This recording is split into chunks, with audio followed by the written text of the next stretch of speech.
Hard to feel lucky at this point, but certainly through some good work by some munitions experts and the explosive sniffing dogs, further tragedy has almost certainly been averted here.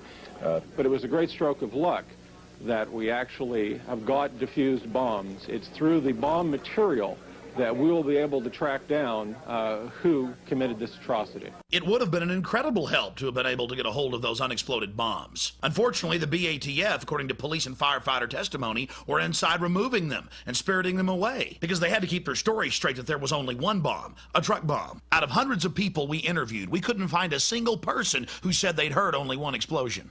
But Did you live here, Charles, at the time of the bomb? I live here. I work right here in this building. I was at work. Did you feel it? Yeah, I thought this building was blowing up. How many blasts did you feel? 2. And how far apart were they? Oh, probably about boom, and then it's boom.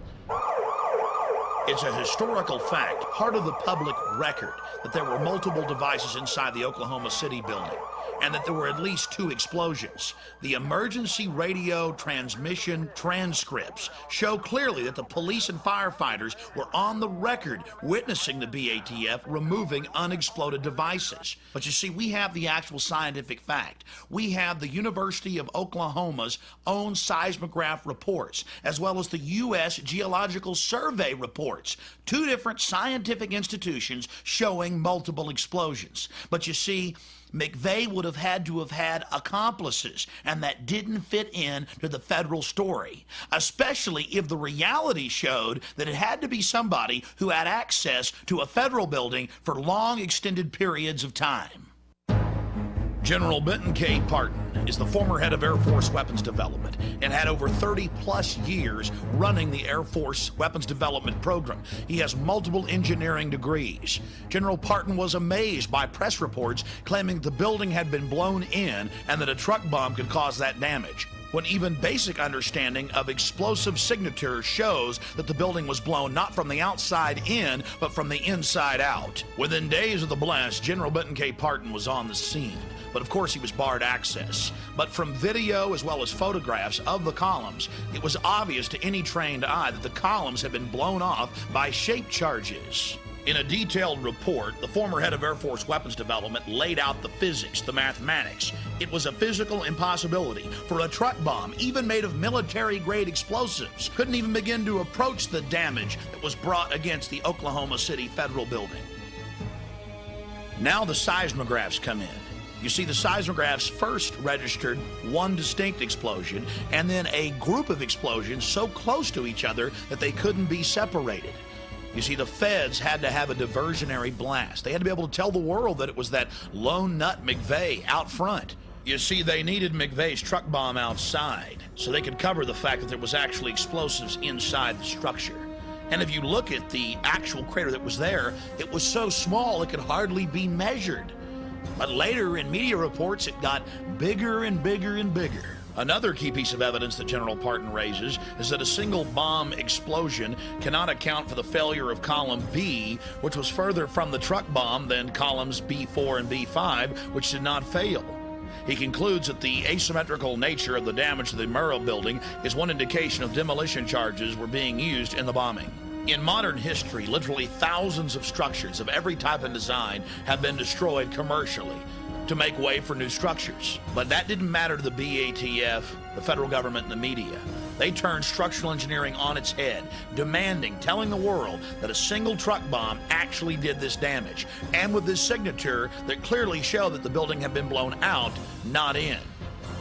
Not only was the scientific and engineering world in shocked disbelief, the general public wasn't buying the story because they'd seen what had happened. Now let's go to an actual news report the day of the tragedy.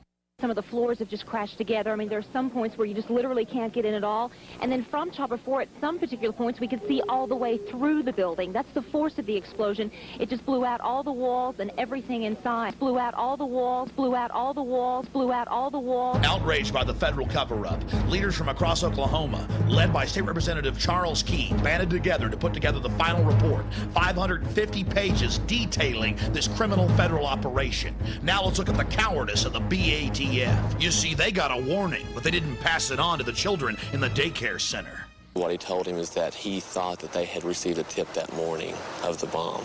Yet another witness, a rescue worker, says after she talked with an agent at the bombing scene, she also suspected the ATF was warned and agents stayed away from their office that morning.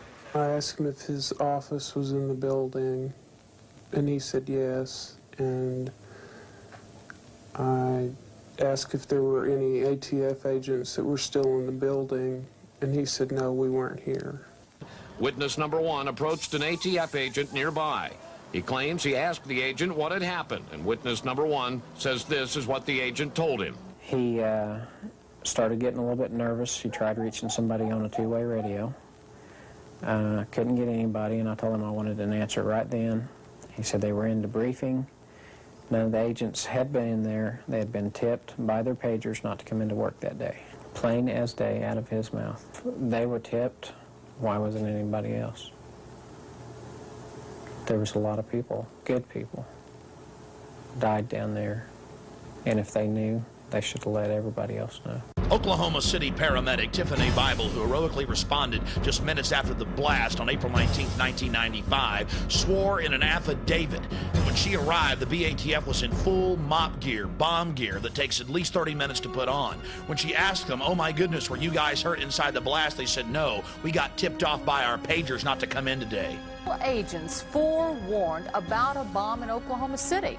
Did they know the Murrah building was a target? The ATF says no, absolutely not. But tonight, in a story you'll see only on the news channel, you're about to hear otherwise from people who were at the Murrah building that morning. We're asking simple questions and we can't get any answers, so it makes us that much more curious, you know. Where the hell were they? The news channel did ask for a private meeting with ATF officials to discuss the credibility of these witness reports, but the ATF refused, saying they had no more to say on the subject.